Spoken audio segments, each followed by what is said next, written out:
আজকের ভিডিওটি তোমাদের প্রত্যেকের দেখা দরকার। তার কারণ হচ্ছে একটাই, যে তোমাদের আজকের এই ভিডিওতে আলোচনা করব রেলওয়ে অ্যাপ্রেন্টিসশিপ।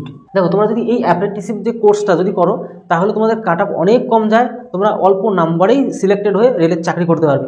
কি করে করতে পারো সমস্ত বিষয় নিয়ে আজকে আলোচনা করবো। যেমনটা তোমরা দেখতে পাচ্ছ, দেখো অ্যাপ্রেন্টিসশিপ ট্রেনিং কি, আর এখানে তোমার এডুকেশন কোয়ালিফিকেশন কত, এজ লিমিট কত, সিলেকশন প্রসেস কীভাবে হয়, ট্রেনিং কতদিন তোমার এখানে লাগছে, ট্রেনিংয়ের পর কী হবে, ট্রেনিং করার পর জব কীভাবে পাবে, এই ট্রেনিং করতে করতে তোমাদের স্টাইপেন্ড কত পাবে, আর এটা কোথা থেকে করলে সব থেকে ভালো হয়, মাধ্যমিকে কত পার্সেন্ট লাগবে, সমস্ত বিষয় নিয়ে আলোচনা করবো। তোমরা এক এক করে দেখো প্রথম থেকে শেষ পর্যন্ত।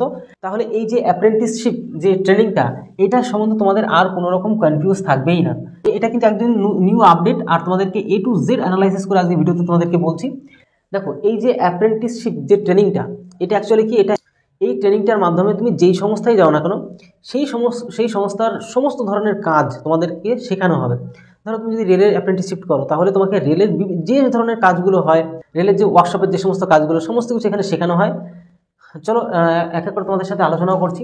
তাহলে আশা করি বুঝতে পারলে অ্যাপ্রেন্টিসশিপ যে ট্রেনিংটা আসলে কি। তুমি যদি রেলের মাধ্যমে শেখো, বা রেলে তুমি যদি অ্যাপ্রেন্টিসশিপ করো, তাহলে সেখানে রেলের সমস্ত কাজ তোমাদেরকে এখানে শেখানো হবে।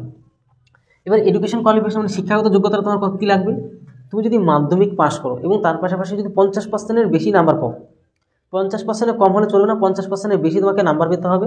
যত বেশি পাবে তোমার এখানে চান্স পাওয়ার সুযোগটা তত বেশি থাকবে। আর শুধু মাধ্যমিক পাস করলেই চলবে না, তার পাশাপাশি এনসিভিটি প্লাস বা অথবা সেটা হচ্ছে কি এসসিভিটি থেকে তোমাকে কিন্তু আইটিআই কোর্স তোমাকে কমপ্লিট করতে হবে। ঠিক আছে, কোর্স তুমি যদি কমপ্লিট করো তবেই কিন্তু চান্স পাবে এখানে। এডুকেশন কোয়ালিফিকেশন বুঝতে পারলে আশা করি। এবার এজ লিমিট, তোমার বয়স কত হতে হবে, 15 বছরের থেকে শুরু 24 বছর পর্যন্ত তুমি যদি হয়ে থাকো, তবেই তুমি এখানে অ্যাপ্লাই করতে পারবে।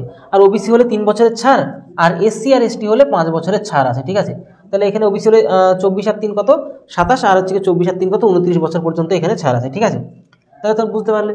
এইবার তোমাদেরকে একটা কথা বলো, তাহলে তোমার এডুকেশন কোয়ালিফিকেশনগুলো সিলেকশন প্রসেস কী করে সিলেক্টেড হবে এই কোর্সটা কমপ্লিট করতে। মানে এক কথায় যে এই যে ট্রেনিংটা, মানে অ্যাপ্রেন্টিসশিপ ট্রেনিংটা তুমি যদি করতে চাও, তাহলে তোমার সিলেকশন প্রসেস কী, কীভাবে তুমি সিলেক্টেড হবে। তোমাকে অবশ্যই আইটিআই কমপ্লিট করতে হবে।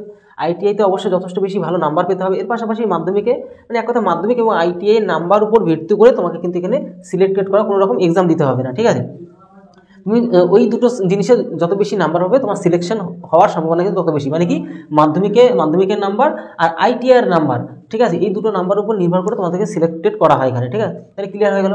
এবার ট্রেনিংটা কত দিনের হয়, এই ট্রেনিংটা অ্যাপ্রেন্টিসশিপ ট্রেনিংটা কিন্তু 1 বছরের হয়। ঠিক আছে, এটা কত বছরে, 1 বছরই অনলি হয়।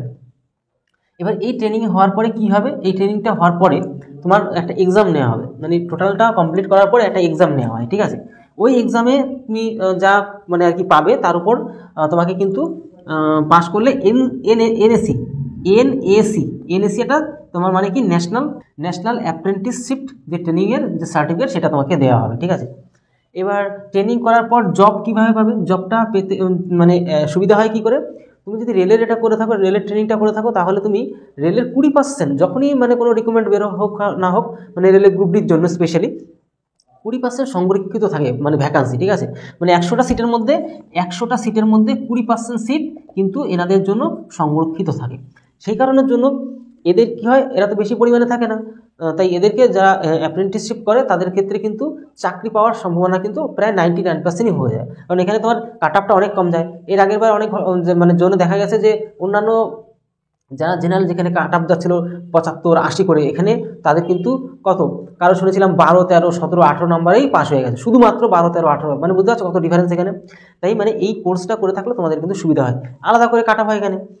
তো এই বিষয়টা তোমরা বুঝতে পারলে। এবার তোমাদের স্টাইপেন্ডও দেওয়া হয়। তোমরা যখন এখানে এই ট্রেনিংটা করতে থাকবে, তখন তোমাদের স্টাইপেন্ডও দেওয়া হবে। কত থেকে, তুমি যদি সরকারি মানে রেলের থেকে করো, তাহলে তুমি 8 থেকে 12,000 টাকার মধ্যে পাবে। কিন্তু এটা কিন্তু স্যালারি নেই কিন্তু, ঠিক আছে, স্টাইপেন্ড। তাই এটা কোনো অনেকে স্যালারি ভেবে ফেলে, তাই তোমাদের এটা বলে দিলাম। আর তোমরা যদি কোথা থেকে করতে পারবে, সেটা হচ্ছে তুমি যদি চাও ইন্ডিয়ান যে অয়েল কর্পোরেশন, সেখান থেকেও করতে পারবে। প্লাস তুমি যদি যেহেতু রেলের জন্য খাটছো, রেলের যে কোর্সটা সেটাই তুমি করতে পারবে। সুবিধা হয় কি, রেলের থেকে করলে তুমি এখানে ডাইরেক্ট তোমার সুযোগ সুবিধাটা কিন্তু বেশি দেওয়া হবে। কিন্তু অন্যান্য জায়গার থেকে করলে কিন্তু তোমার ওই সার্টিফিকেট, তুমি যদি ইন্ডিয়ান অয়েলের ওইখান থেকে অ্যাপ্রেন্টিসশিপ করো, তাহলে এখানে তোমার রেলের কোনো কাজে লাগবে না। তাই তুমি যদি রেলের জন্য সুযোগ সুবিধা নিতে চাও, তাহলে তুমি রেলের থেকে ট্রেনিংটা করবে। ঠিক আছে, আর তোমাদেরকে বললাম মাধ্যমিকে 50% প্লাস, মানে যত বেশি তোমার নাম্বার বেশি থাকবে তত তোমার ভালো হবে। তো এই টোটাল বিষয় নিয়ে তোমাদের সাথে আলোচনা করে দিলাম। মেনলি অ্যাপ্রেন্টিসশিপ যদি তুমি করে থাকো তাহলে তোমার বিরাট পরিমাণে সুবিধা হবে, তুমি তাড়াতাড়ি করে রেলে গ্রুপ ডি যে চাকরিটা সেটা কিন্তু পেয়ে যাবে। কারণ কি এখানে তোমাকে কম্পিটিশনটা অনেকটাই কম করতে হবে। তাই প্রত্যেকে তোমরা যদি চাও তাহলে অবশ্যই করে রাখতে পারো, কারণ কি সময় চলে গেলে তোমরা কিন্তু আর করতে পারবে না, ঠিক আছে। তো এই হচ্ছে বিষয়, টোটাল ছিল আপডেট, নিউ আপডেট তোমাদেরকে বলে দিলাম, A to Z অ্যানালাইসিসও করে দিলাম। আর তোমরা যদি নতুন হয়ে থাকো আমাদের চ্যানেল এখনই সাবস্ক্রাইব করে বেল আইকনটি প্রেস করে রাখো এমন ধরনের হেল্পফুল ভিডিও পাওয়ার জন্য। বন্ধুদেরকেও শেয়ার করো। তাহলে ভিডিওটি আজকে এলো, তো সবাই ভালো থেকো, সুস্থ থেকো। জয় হিন্দ, জয় ভারত।